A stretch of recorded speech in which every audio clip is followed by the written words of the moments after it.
Aprender a escuchar es el principio de todo. La RZ. Escuchate. Ya comienza Autores en Línea. Noticias y reportajes con los autores de radio, televisión, teatro y cine. Coreografías y música de autor. Conducen Alejandra Boada y Raúl Martorell.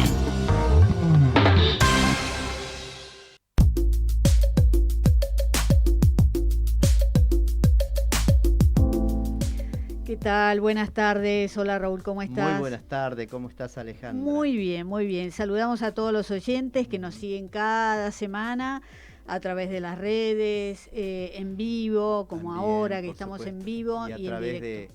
de Instagram, de Autores en Línea, ¿no es cierto? Y después pueden ver todo, desde el primero al último programa a través de la página de Argentori y también por YouTube, ¿verdad? Exacto. Así que agradecemos a todos los que nos escriben y que se quieren comunicar con algunos autores, y nosotros somos el nexo, enseguida se lo pasamos al autor vía mail. Y Así que, nosotros invitamos autores de todos los rubros, de ¿no? todos los rubros, de cine, de teatro, de televisión, de radio, de nuevas tecnologías, coreografías y música de autor, ¿no es cierto? Todos son autores por Todos igual. son autores por igual, los coreógrafos son autores y los músicos son autores. Le mandamos saludos a Mecha Fernández, que siempre nos escucha, Sí, que es nuestra compañera fiel de la oyente. Comisión de Coreografía y ahora pertenece también, es colaboradora del Consejo de Teatro. Así que mis Muy bien, felicitaciones a Mecha. mi compañera que hace una labor muy importante dentro de Argentores. Muy bien, bueno, pronto la tenemos que tener a Mecha Sí, acá, la vamos porque hace mucho que no hablamos con Vamos ella. a esperar que podamos traer invitados, ¿no es cierto? Ujú. Y la vamos a invitar personalmente porque tiene una carrera que no alcanza con una hora, ¿viste? No, Para no, hablar ya con ella, sé. así que la vamos a invitar a Mecha. Bueno, te cuento que Argentores se solidarizó con los integrantes del ciclo Radioteatro del Plata.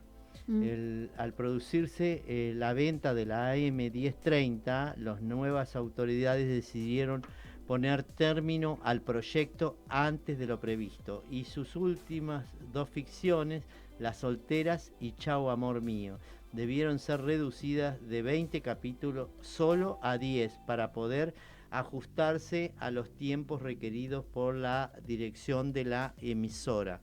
Así que la propuesta se centraba en el homenaje a las figuras del maestro Alberto Migré, bajo el liderazgo y la trayectoria de la actriz Nora Carpena y el autor Víctor Agú. Radioteatros emblemáticos como Inconquistable Corazón, Metizá, Un color azul miedo, Alguien con quien llorar, Esos que dicen amarse, además de los dos ya nombrados, fueron adaptados para este ciclo por Sebastián Pozzi, Karina Sánchez, Rubén Estela, María Mercedes Di Benedetto, María de las Mercedes Hernando y el propio Víctor Agú. En las diversas redes sociales, los oyentes del ciclo hacen oír su desconsuelo y su indignación por la pérdida de un espacio de ficción de gran calidad que volvía a emocionar cada noche y al celebrar la obra de Alberto Migré, incuestionable pilar de nuestra identidad argentina, precisamente en momentos en que se cumplen 20 años de haber sido distinguido como ciudadano ilustre de la ciudad de Buenos Aires. El ciclo, además de ser un producto cuidado, formado por profesionales del género, brindaba en tiempos signados por la pandemia un necesario espacio laboral que convocaba a elencos, relatores, directores, adaptadores, musicalizadores y sonidistas. Su público, con esto termino, su elenco y Argentores esperan el pronto regreso de este ciclo al aire nacional en cuestión, ¿no es cierto? Así que nosotros desde acá también nos solidarizamos con todos y cada uno de los integrantes del ciclo Radioteatro del Plata por la abrupta finalización sufrida a causa del cambio de la gestión de la emisora. Así que los vamos a acompañar todo el tiempo. Ojalá que esto Sí. se reponga, ¿no? Porque era Sí. una fuente laboral y además en pandemia fue un acompañamiento para mucha gente. Sí, pero además, si, no sé, que te levanten un proyecto así horrible para toda esa gente, tener que Totalmente. padecer eso, Ujú. podrían haber buscado otra forma, ¿no? A lo Por mejor si supuesto. necesitan el aire, bueno, adelantar los capítulos, pero no Claro. cortarle la mitad. Hay otras alternativas, me parece, ¿no? Por supuesto que hay otras alternativas y es muy raro todo lo que pasó porque eran 20 capítulos y quedaron 10. Claro, O sea, pero bueno, a lo mejor podrían haber buscado la vuelta para hacerlo en otros horarios, sí, sí, pero cumplir con el por compromiso y supuesto. no sé, horrible. Horrible, Yo creo que horrible. todo se puede hablar, Ujú. hay que entender las dos partes Sí. y me parece que se podría llegar a un acuerdo, no algo así tan abrupto. Fue de golpe, Pero sí, fue de sí, golpe. sí. O sea, y también fuera de todo lo laboral y todo, el público que te está siguiendo, porque Sí. tenía mucha audiencia, Mm. lo mismo pasa a veces en la televisión, esto es diferente, pero pasa que vos te enganchás con una novela y como no da el rating, en este caso no es un problema de rating, No, digamos. no. Tenía mucho rating, Sí. simplemente fue la venta de la emisora. Claro, y que van a hacer algo distinto y entonces Mm. necesitan el Pero espacio. hubiesen Pero dejado se terminar el puede, ciclo. claro, o agregarle otra fecha para Ujú. terminarlo antes, Sí, sí, sí. pero no cortar. O sea, hay maneras de entendimiento, Sí, ¿no? sí, sí, Deberían sí. hablar. Este, Yo no sé exactamente todo lo que pasó, pero bueno, me parece que no los era la acompañamos manera. desde Argentores. Sí, Entonces. sí. Y tienen, bueno, nuestro humilde espacio para Por lo que supuesto. necesiten, acá estamos, ¿no? Ujú. Muy bien, Raúl. Vamos a presentar a nuestro invitado. Todos los autores tienen la palabra en Autores en Línea.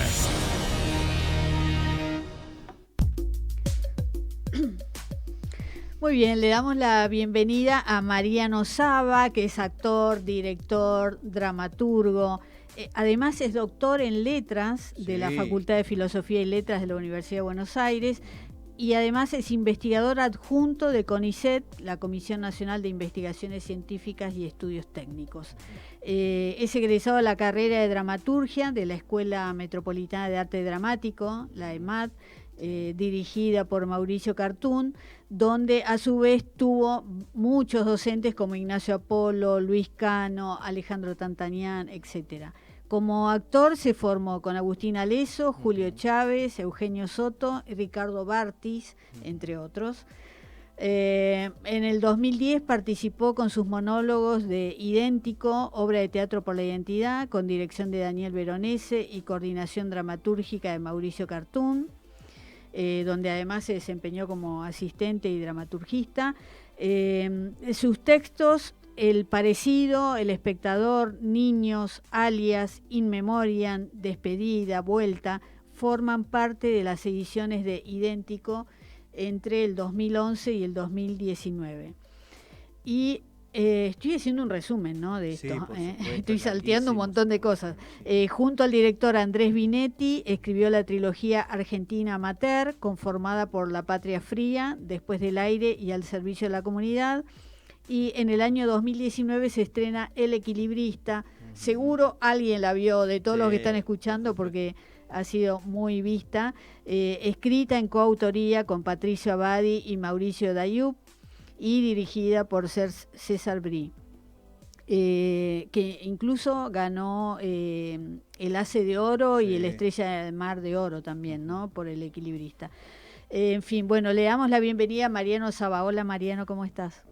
Hola, ¿cómo están? Muy Bueno, ¿se me escucha bien? Sí, perfecto, te Perfecto. estamos viendo también.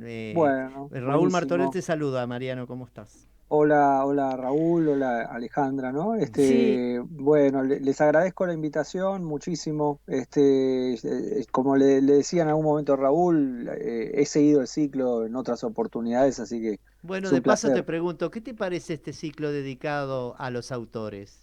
¿Y qué me va a parecer? Me parece que es un espacio que era necesario, te digo la verdad. Quiero decir, me parece que los autores, las autoras tienen y tenemos la necesidad a veces de poder proyectar nuestras formas de trabajo, nuestras formas de pensar el teatro u otros registros, y que los espacios no abundan, ¿no? Entonces me parece que es un espacio de intercambio y de diálogo que era necesario y bueno, nada, estoy muy a gusto de que hayan tenido ganas de que viniera a charlar un rato. Sí, Muchísimas muchas gracias. gracias. Te teníamos en la agenda hace rato, así que Mariano, además lo que intentamos desde acá humildemente, ¿no? Somos un granito de arena en un desierto, pero lo que intentamos es visibilizar a los autores, o sea, que la gente empiece a conocer a los autores, que sepa que hay un autor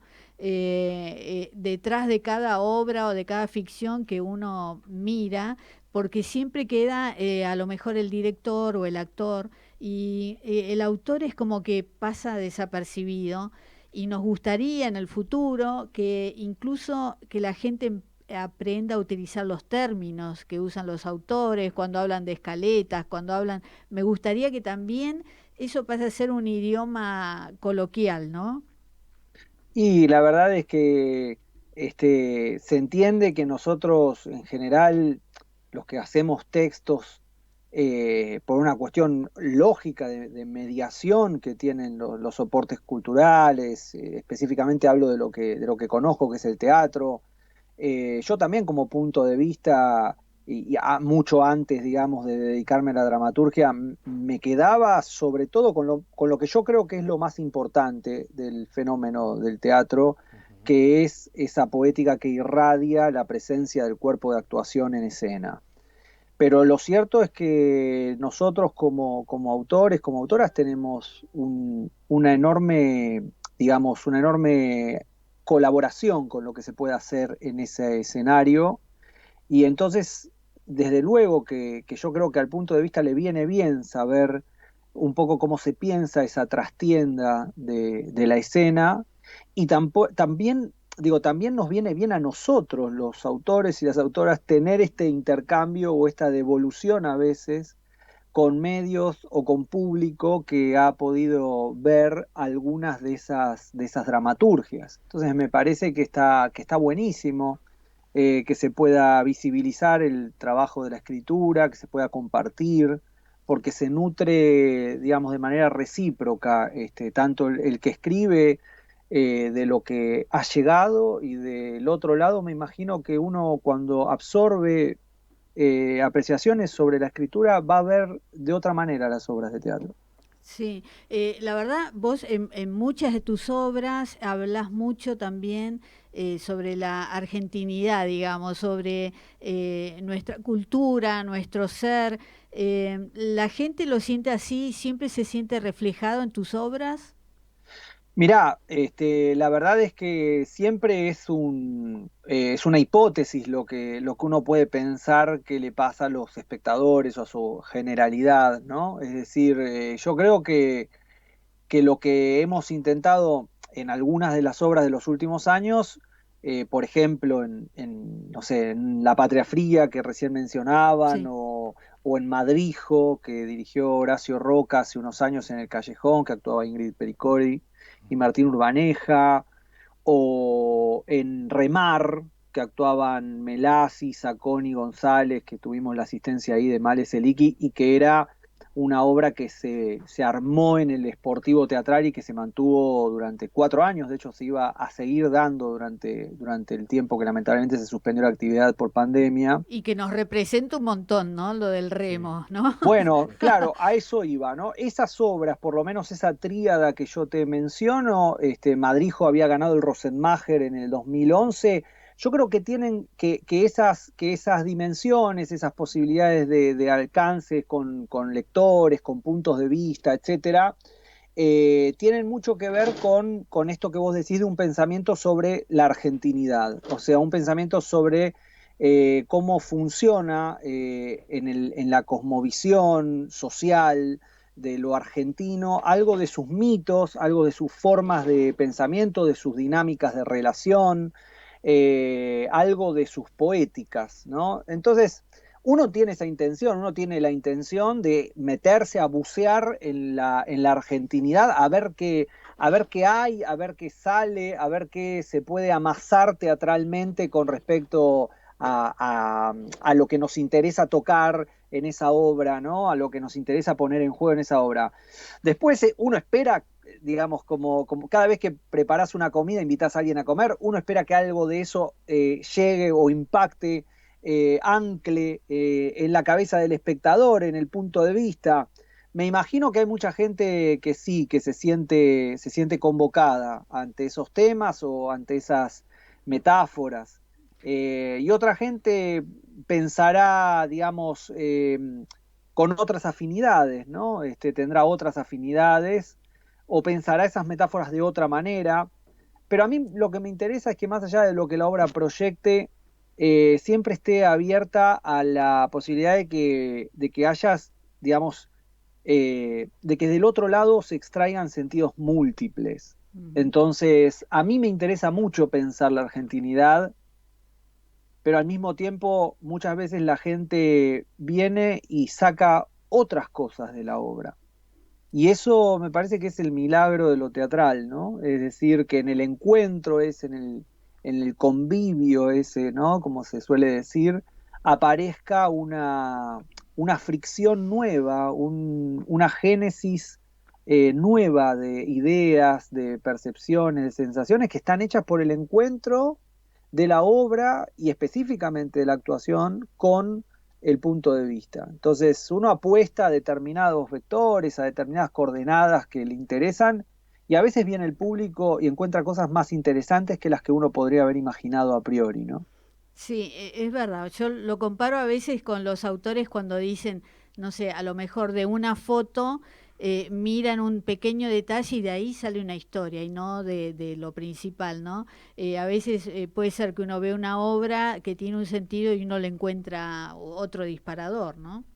Por supuesto, por supuesto. Recuerdo, por ejemplo, ahí que en Remar, Sí, que esto que vos decías, ¿no? La metáfora es muy argentina, la idea de tener que remarla, ¿no? sí. Contaba la historia de un club de remo de abolengo inglés, pero anclado en el Tigre, en una especie de declive, de decadencia, y lo cruzábamos con la Odisea, es decir, aparecía toda esa fábula de los remeros que podían ser análogos a Ulises y a su pelea con Poseidón. Pero en este caso, bueno, Poseidón los confundía, era un dios añejo que los confundía y los Sí, perdía en el mar. Y lo cómico que podía resultar de ese encuentro fortuito entre la Odisea homérica y este club de remo argentino, muchas veces se multiplicaba en la cabeza de los espectadores en sentidos que no hubiéramos podido a priori medir, ¿no? claro. Pasaban, hay cosas que son increíbles. Por ejemplo, aparecía mucho el tema de la deuda en general, la deuda como una resonancia metafórica muy amplia, y a medida que iban pasando los años, el tema de la deuda externa, fíjate que hasta el día de hoy nosotros estamos hablando de lo mismo, Sí. resonaba en el público de una manera que nosotros no habíamos tenido en cuenta en el proceso de trabajo, en el proceso de construcción de la obra.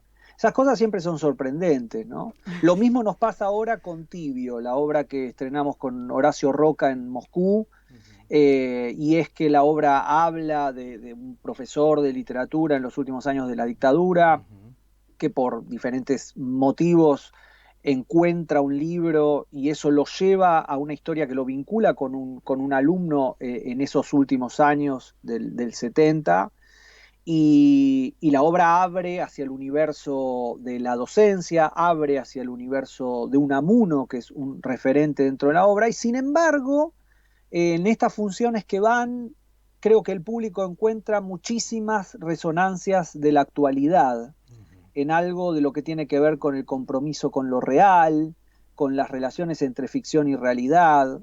Y obviamente que uno puede suponer que esas asociaciones se van a hacer, pero hasta que no se produce ese encuentro con el público, siempre es una hipótesis.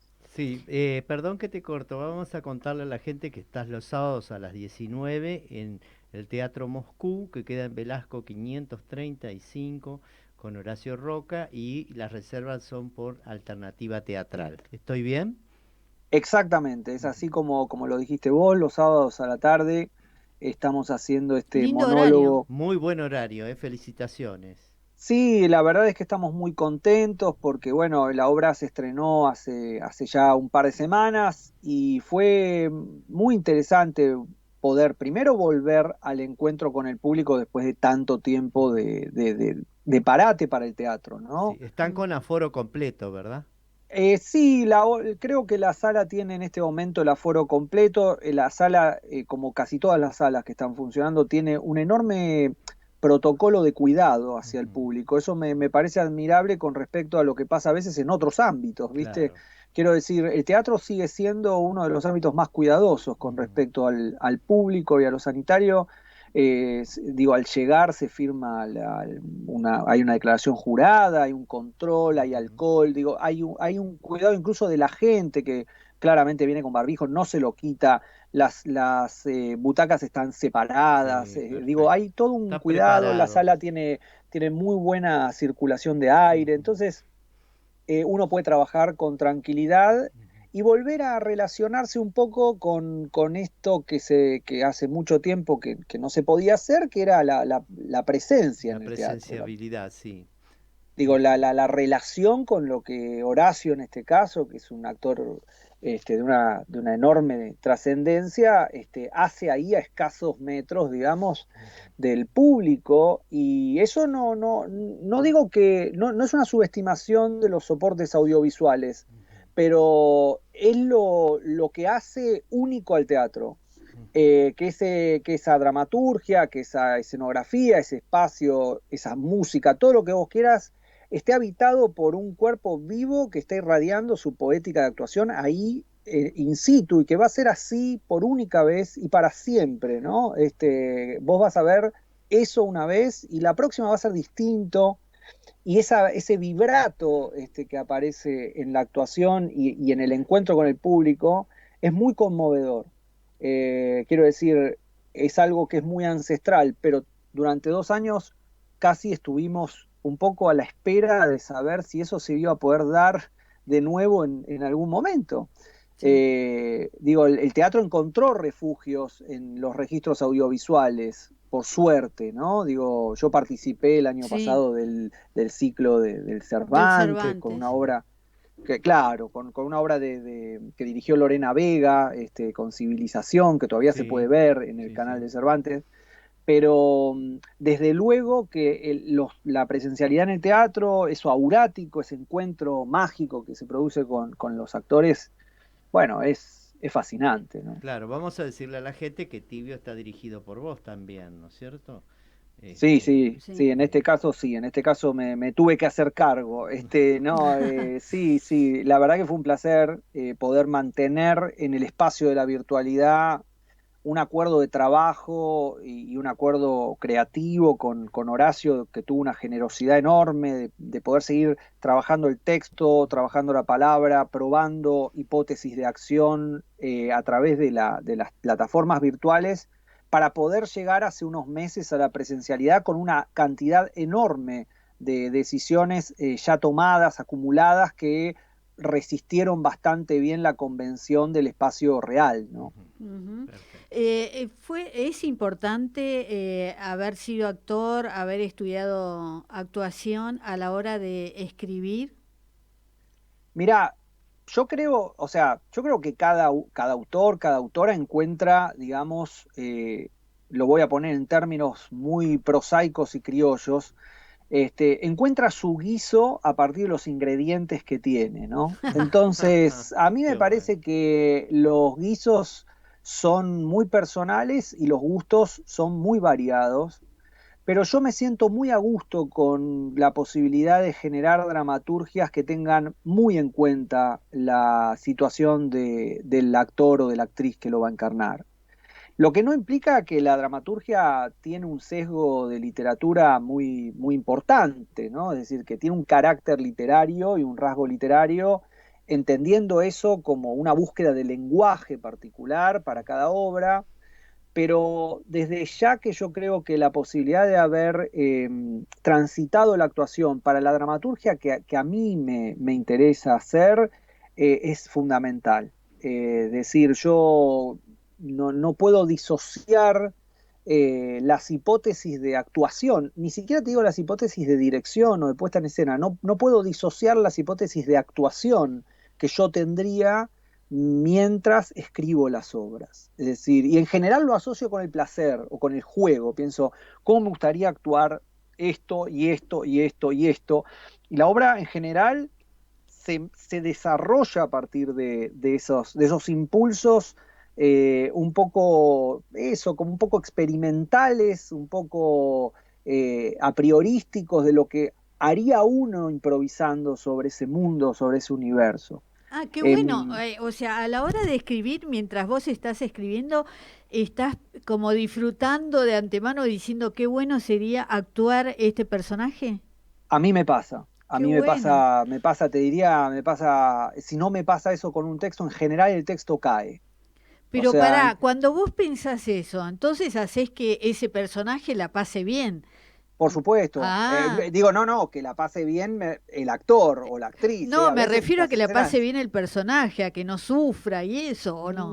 No, mis personajes muchas veces sufren catástrofes indeclinables. Otras veces no, otras veces no. Aunque uno en general cuando busca el humor, sabe que el humor va de la mano de la tragedia y de lo catastrófico, ¿no? Sí. Pero yo pienso más en sí en el placer de la actuación, que muchas veces es catártico, quiero decir, uno piensa qué bueno estaría actuar esta escena, a pesar de que la escena sea terrible, ¿no? Eh, Sí, a lo mejor es un asesino que tiene que matar a puñaladas a 10 personas, pero te descargas, digamos. Mira, la verdad es que nunca me pasó lo del asesino, pero sí hipótesis de trabajo, de trabajar, sí, con algunas ideas de campos, de territorios muy ligados a lo villano, al mal, y sin embargo pensar, bueno, viste, los grandes actores siempre dicen que es una enorme experiencia trabajar esos aspectos del Sí. mal, ¿no? Y entonces pienso, bueno, sí, seguramente que hay algo de eso que a mí me estimula. Igual lo que más me estimula es como pensar las dinámicas de acción, ¿viste? A eso me refiero con el placer que me da hipotetizar cómo sería actuarlo. Mm. Pienso, qué interesante todos estos personajes corriendo hacia una puerta y esa puerta se abre y todos caen hacia los costados y detrás de la puerta hay algo que no es lo que esperaban y alguien encuentra una carta y todos se confabulan para leerla y se la quitan y corren y esto y lo... Digo, te lo pongo en ejemplo para ver cómo se irradia algo de ese jugo teatral, ¿no? Entonces uno enseguida engancha ese hilo y tira y me parece que ahí se arma un juego que es una improvisación imaginaria. Después a veces esa improvisación se frustra en la soledad de la escritura o uno está trabajando con actores y va escribiendo a medida que improvisa y también puede haber momentos de obstáculo, pero en general si uno le agrega trabajo y le agrega voluntad, eso se destraba y esos procesos son muy ricos. Cuando uno le da bola a la actuación o a las hipótesis de actuación para poder desarrollar dramaturgia. Hablabas recién, dijiste la soledad de la escritura. ¿Es una soledad linda, apacible o es una soledad desesperante? Es muy buena la pregunta. Mirá, me parece que depende del momento. Depende del momento, ¿viste? Hay momentos en donde vos estás embarcado en el juego de cierta escritura, sin plazos, sin presiones, y de repente la forma de progresar que ese juego tiene, a pesar de que si vos estás trabajando con escritura solitaria, ¿no? Si vos Sí. estás trabajando con actores es otra historia. Pero si estás trabajando solo, ese juego se arma y de repente el desarrollo es muy gozoso, es muy gozoso. Ahora bien, hay momentos en donde sí, me parece que como en todo trabajo, como en todo rubro creativo, puede haber zonas no te diría de frustración, pero sí zonas más ríspidas, momentos en los cuales uno quisiera que se generara algo que no se está generando y uno se puede a veces distanciar de lo que está escribiendo. Me parece que hay que bajar la guardia ahí. hay que probar otra cosa, hay que mover el tablero, hay que cambiar de sitio de escritura, de tiempo de escritura, hay que insertar otra ficción en el medio de la ficción. Digo, hay que generar procedimientos creativos que te desestanquen, ¿no? Que te vuelvan a hacer reencontrar. Qué bueno Yo creo todo que es eso. lo mismo que con todo, en realidad, que con todo vínculo. Sí. El vínculo con la obra requiere de cuidado y requiere que uno se ocupe también de refrescarlo cuando hay algo que se burocratiza o se torna más esperable, ¿no? ¿Te ha pasado de sentarte a escribir? No sé si tenés un escritorio especial, una oficina o qué, pero como de aislarte y que pase el tiempo y que no pienses ni te des cuenta de que hay que comer o Sí, ir al baño o levantarte por algo, de estar ahí como en otro plano, digamos, ¿no? Mira, la verdad es que en todos los años que llevo escribiendo, vos pensás, yo empecé a escribir muy chico, no sé, a los 17, 18 años, ya tengo 41, y de repente cambió mucho mi hábito cotidiano de la escritura. Porque tengo niños, Claro. porque los trabajos se multiplican, porque los proyectos teatrales a veces son diversos y necesitan cierto croquis de tiempos para darle a cada uno su parte. Entonces va modificándose. Yo suelo necesitar, sí, yo tengo en mi casa un cuarto de trabajo y hay algo de la posibilidad de concentrarme que tiene que ver con ciertos horarios y demás, que eso es lo que fue variando mucho, ¿no? Mm. Recuerdo que cuando era más joven, había un hábito que se me había organizado, que era un poco terrible, porque era muy desgastante, que era que yo escribía muy bien de noche, escribía Ah, muy tranquilo, muy entregado a la escritura, una zona muy lúdica, de nocturnidad, que le pasa a mucha cuando gente, que es todo está como en si yo te, silencio, ¿verdad? el silencio, la posibilidad de que el cuerpo, por una situación del propio cansancio del día, está más entregado al juego, está menos, filtra menos, digo, menos censura, ¿no? Eh, Había toda una entrega a ese momento de juego de nocturnidad que a mí me atrapaba al punto de lo que vos decís. Se Mm. hicieron las 4 de la mañana. ¿Cómo puede ser? Me acosté, digo, me empecé a escribir a las 11 de la noche y después de comer y ahora son las 4 de la mañana. El tema era muy sencillo. Yo o daba clases de literatura o ya trabajaba para CONICET y me tenía que levantar a las 8 para o escribir algún artículo académico. Entonces lo pude hacer durante un tiempo, durante unos años. Hoy en día te digo que trabajo mucho más en la mañana, nuevamente me organizo en cierto silencio, cierta concentración que necesito, pero se alteró de alguna manera el hábito de escritura. Admiro mucho la gente que puede escribir, no sé, en cualquier lado, ¿no? Me Bueno, hay encantaría. muchos que escriben en los bares con todo el ruido de los Sí. mozos, de los platos, de los autos y bueno, otros que escriben con música de fondo. ¿Cómo es tu lugar, tu escritorio, digamos? ¿Tiene una ventana, tiene vista a algo o es todo cerrado, está acustizado? ¿Cómo es? No, no, yo tengo un escritor, un estudio con bibliotecas, donde están las computadoras para que todos los integrantes de la familia trabajen, y tengo ahí un escritorio que es un escritorio que me ha regalado mi padre desde que iba al secundario y no lo cambié nunca. Y trabajo ahí, trabajo en escribo en computadora. Trabajo mucho con cuadernitos, porque cuando te asaltan las hipótesis, muchas veces puede ser la calle, puede ser cualquier momento, y está bueno ahí pescar a mano lo que se pueda. Siempre recomiendo mucho ese libro de Chekhov, ese que se llama Cuaderno de Notas, que publicó hace unos años Cuenco de Plata, que es precioso y que es simplemente una pequeña síntesis creo que un poco más de un centenar de cuadernos que tiene Chekhov, y que se tradujo una síntesis de esos cuadernos de notas que son interesantísimos para las personas que escribimos. porque me parece que ese es el salvataje de lo que vas pensando, de lo que vas oyendo por la calle, y después yo necesito la compu para poder escribir.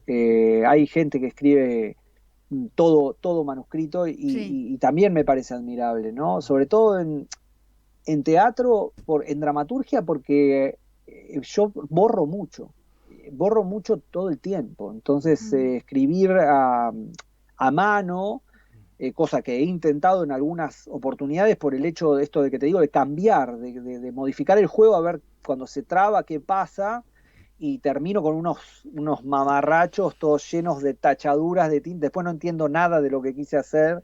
Claro, Eh, acá comentaban que Mauricio Cartum aconsejaba escribir una línea y dejar espacio y escribir la siguiente línea. Entonces, si hay que corregir algo, la agregaba en ese claro, espacio. claro. Sí, sí, porque además Mauricio, me acuerdo de la carrera de la EMAD, que la verdad que fue un despertar para mí y para muchos Sí. de nosotros. Me acuerdo que Cartoon, que es como un maestro cabal en ese sentido, ¿no? Es decir, también enseña incluso con algo de lo práctico que es muy importante para la escritura. Me acuerdo que él decía que era muy, como muy facilitador tener la escritura, si se quiere, así, en digital, en computadora, después imprimir y tener esos espacios y tener la posibilidad de corregir en papel y después tal vez volver a la computadora. Eso es muy útil también, ¿no? Es decir, Sí. Mm. cierta dinámica de los soportes. Lo que tengo, y también recuerdo que Mauricio hablaba mucho de eso en la EMAD, es una gran cantidad de cuadernos, los miro porque están acá y me observan, como pidiendo cauce, ¿no? Sí. Pero la dramaturgia no es terminar obras, la dramaturgia es escribir. Quiero decir, hay obras que te esperan mucho más adelante, para mí, ¿no? Es decir, están ahí y bueno, son acopios de ideas, de materiales, que en algún momento determinado cobran su forma, cobran su cuerpo, están ahí a la espera, digamos, Claro, ¿no? tal vez coincide alguna situación con algo que escribiste antes, Totalmente. y ahí es como que lo unís. Vos comentabas que empezaste a escribir joven, a los 17 años. em, Quiero saber, ¿tenías una especie de libro diario que se usaba antiguamente de No, escribir, no? me hubiera encantado Sí, tener el hábito del diario, es algo sí, que yo soy muy admirador de algunos autores que han seguido diarios toda su vida. Tal vez sí. el más importante eh, es Piglia, ¿no? Es decir, Sí. Ricardo Piglia para mí condicionó algo del orden del pensamiento sobre el registro de lo cotidiano y del diario en casi todas las esferas de la literatura argentina, pero hay gran cantidad de autores que se han volcado en los diarios, Kafka, Gombrowicz. A mí me encantan los diarios, pero nunca pude, Ah, nunca tuve la posibilidad de sostener el ejercicio cotidiano del diario. mm. Siempre pienso que lo voy a hacer.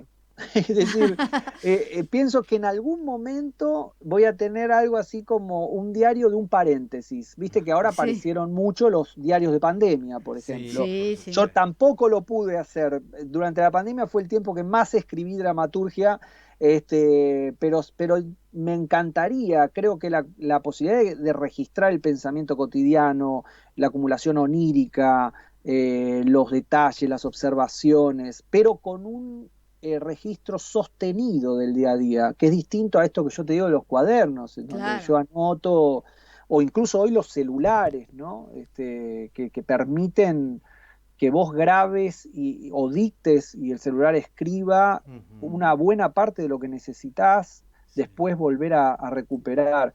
Me encantaría, me hubiera encantado. Sí, lo que hacía era escribir, escribía mucho, escribía de todo, cosas que por suerte perdí al principio en la adolescencia porque me avergonzarían, pero como todos los escritores, creo yo, probé obviamente escribir poesía, escribía, me interesaba muchísimo la narrativa, me sigue interesando, no soy un narrador, pero hasta que encontré el espacio de la dramaturgia. Y la verdad es que ahí terminó de saldarse esa necesidad de escritura. ¿Y te gusta leer? ¿Qué te gusta leer?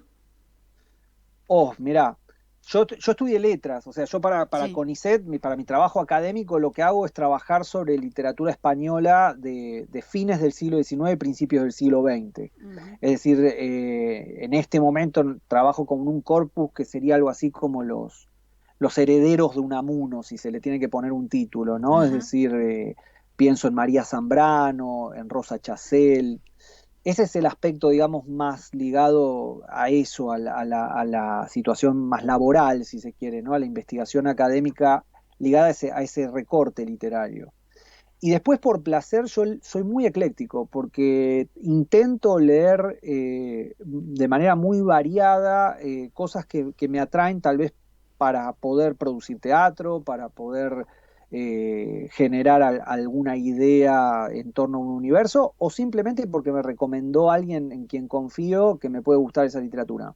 Pero para que te des una idea, por ejemplo, en los últimos tiempos en donde al haber estado mucho en casa podía tener bastante lectura por placer, si se quiere. Eh, no sé, me puse a leer, por ejemplo, Klaus y Lucas, que no había leído nunca, de Agota Christoph, que es una maravilla de libro, pero al mismo tiempo leí muchísimo Martín Cohen, que es un autor que yo valoro mucho como pensador de la literatura argentina y también como escritor. Y uno podría decir, pero ¿cómo? Pero Christoph, Cohen, y sí, en mi cabeza un poco las cosas se van organizando, ¿no? Pero soy muy ecléctico y en general no tengo espacios de no lectura, o sea, no, ya sea, ya te digo, por mi trabajo de investigación o por el hecho de que nunca termino un libro y no tomo otro que venga después. Es decir, tengo siempre algún libro en lectura.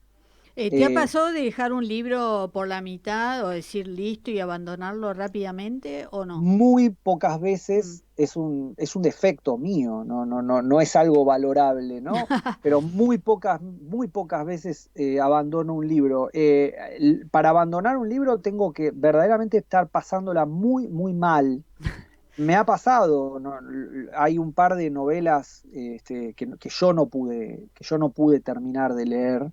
Mm. Por ejemplo, recuerdo, no, en general son novelas raras o masivas, ¿no? Por ejemplo, me acuerdo que tuve problemas con Frederick Forsyth. En una época que estaba de moda Frederick Forsyth, Sí, yo sí. leía quería entender un poco cómo funcionaba también, y recuerdo que las pasaba mal, no me gustaba para nada. Sí. Hay Eh, cierta literatura que me problematiza y tal vez no es por una cuestión de dificultad, es una cuestión de aburrimiento. Por ejemplo, no sé, Proust, sí.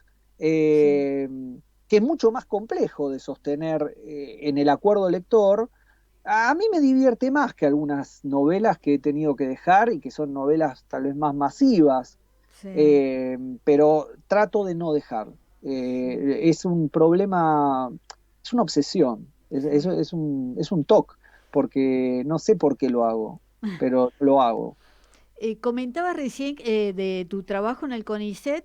Yo quiero saber, o sea, lo tuyo está en la parte de investigación literaria. Quiero saber cómo se definen los temas a investigar. O sea, cómo es que deciden, no sé, cómo se juntan y planifican, decir, bueno, vamos a investigar sobre tal tema. No, bueno, el CONICET es la Comisión Nacional de Investigaciones Científicas Sí. y Estudios Técnicos, ¿no? Quiero decir, es un organismo que lo que hace es facilitar a través de becas o en el caso de la carrera de investigador científico, es un núcleo para poder, digamos, para que los investigadores y los becarios puedan hacer su trabajo. Y ahí hay una enorme cantidad de áreas que lo que hacen es revestir evaluaciones casi periódicas sobre lo que hacen tanto los becarios como los investigadores.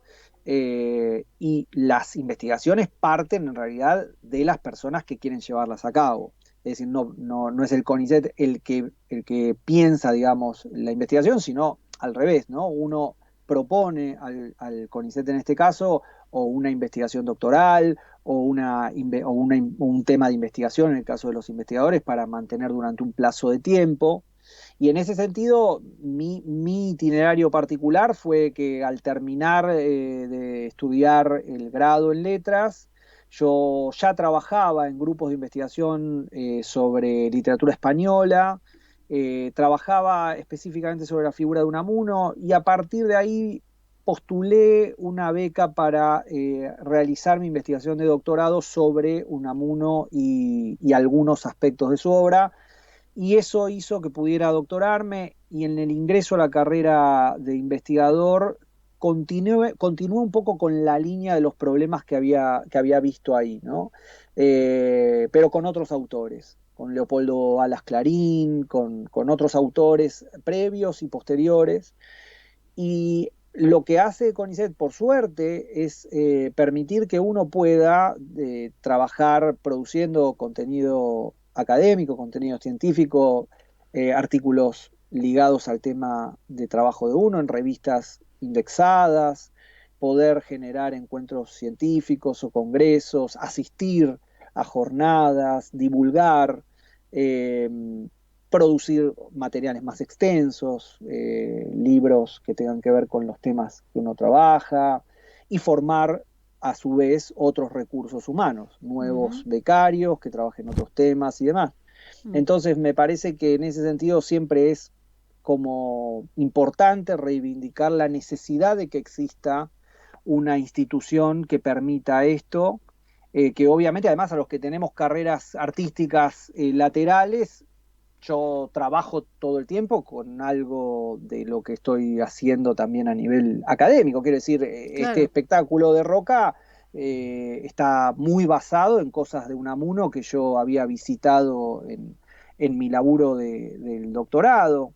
Entonces me parece que siempre se relaciona, siempre se liga, y eso está muy bueno. Por eso es importante valorar la existencia de esa institución. En otras áreas es todavía más tangible, ¿no? Es decir, si no hubiera habido tal cantidad de investigadores y de estudiantes formados en determinadas áreas de lo sanitario y de lo biológico, etcétera, hubiera sido muy difícil para la Argentina afrontar algo de lo que ocurrió en la pandemia, ¿no? Es decir, el CONICET tuvo mucho que ver con eso.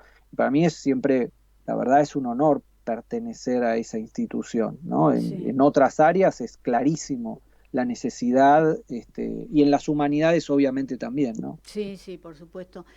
Cuando vos investigás, ya sea para el CONICET o para tus obras, ¿cuáles son, o sea, tus pilares? ¿En dónde te basás? ¿Dónde lees? ¿Vas a una biblioteca? ¿Lees en algunos sitios especiales de internet? ¿Cómo es esa búsqueda?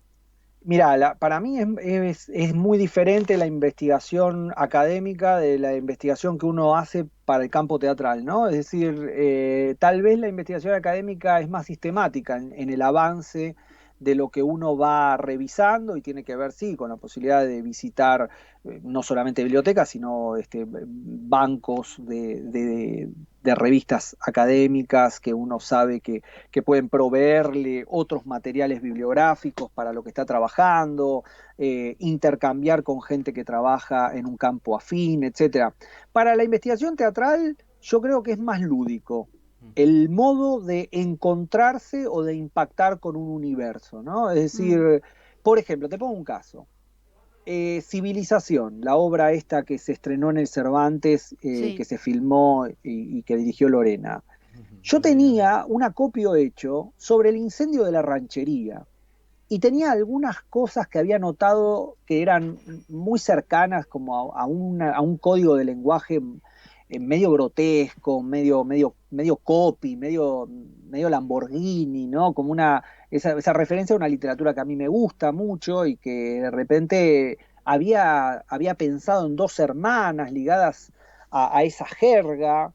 Y seguí investigando algo del incendio de la ranchería que me llevó a pensar en la Cenicienta, y obviamente revisité la Cenicienta y algunas cosas que se habían escrito sobre la Cenicienta, y un poco los teatros en el virreinato y cómo era también algo del espectro social, y me acordaba de algunas lecturas que yo tenía de algunos autores, qué sé yo, Saer, o sí, algunas, o Coan mismo, ¿no? Sobre algo sobre esa literatura argentina de albores, de lo nacional, y bueno, esos materiales fueron nutriendo un poco ese acopio, para que después, cuando uno se pone a escribir, no es que siente la presión de tener que bajar esa biblioteca de manera comprobatoria de nada, sino que esa literatura respalda un poco el juego, ¿no? Permite que uno encuentre los contornos por donde quiere hacer pasar la historia. Sí. Entonces, es mucho más abierto, más difuso, más azaroso, ¿no? El modo en que Mm. vas reclutando materiales, y alguien te dice, yo estoy trabajando hace años sobre el mundo de los zoológicos. Todavía esa obra no termina de armarse, ¿no? Pero Ah, vos no sabés la cantidad de está cosas que yo buenísimo. tengo. Claro. No, Eh, no, es un mundo hermoso, sí. pero la biblioteca es muy proliferante, ¿no? Cualquier persona te dice, ah, ¿y leíste las memorias de Clemente Onelli, que fue el fundador del zoológico? ¿Y no leíste a tal que escribe sobre las conductas animales, y John Berger tiene un artículo sobre los animales? Y uno empieza a reclutar, y lo importante es no dejarse aplastar por ese acopio, ¿no? Que después Claro. uno tenga chance de poder jugar. Sí, y algo más, o sea, suena muy divertido todo, pero hay que tener algo más que tiene que ver con el talento, con el Por saber supuesto. percibir, ¿no? No, no es tan sencillo como ir leyendo y que te tiren datos, ¿no? Hay No, no, no. algo muy De hecho, importante. puede ser fatal. O sea, si no hay, Claro, si no hay nada más, si no hay nada más que te atrape del mundo, esta idea que hablábamos al principio, de si no hay como cierto goce de poder imaginarse en esa actuación, en esa dinámica de actuación, y bueno, aparecen esas obras que un poco son enciclopédicas, ¿no? Es decir, la obra sabe mucho del universo, pongámosle el universo de la Segunda Guerra, por poner un tema, sí, y baja información sobre ese universo. Pero la historia no termina tal vez de ser pregnante si no tiene como cierta dinámica de acción que ya trascienda la información, porque si yo quiero información voy a la enciclopedia. claro. Entonces, el acopio es estimulante en términos personales. Cuando con Binetti hicimos La Patria Fría, estudiamos bastante los circos y las compañías transhumantes. Ajá. Pero me acuerdo, por ejemplo, ahora que lo pensamos, de que habíamos encontrado algunas anécdotas de los hermanos Videla, que eran los que preparaban bueno, eran una familia de acróbatas y preparaban acróbatas, Ujú. que eran muchísimo más productivas a nivel imaginario que algunos artículos académicos sobre el circo criollo, ¿se entiende? Claro. Claro. Es decir, es mucho más pulsional, si se quiere, la búsqueda del acopio para poder escribir dramaturgia. Sí, la verdad es apasionante hablar con vos y con Ujú. todas las historias en 20, 22 años de escritura. Es increíble la cantidad de obras que tenés. Muchas tienen un solo nombre. ¿El título es algo predominante, importante o no? Mirá, yo creo que el título es a veces uno cuando, si hay que dar alguna clase sobre dramaturgia y tiene que hablar del título, es muy difícil de explicar, porque para mí es una resonancia poética. No Mm, tiene tanto que ver con la explicación de lo que es la obra, sino con algo que de alguna manera resuena en la cabeza, casi de manera fortuita, sobre el universo y sobre la dramaturgia que uno estuvo haciendo.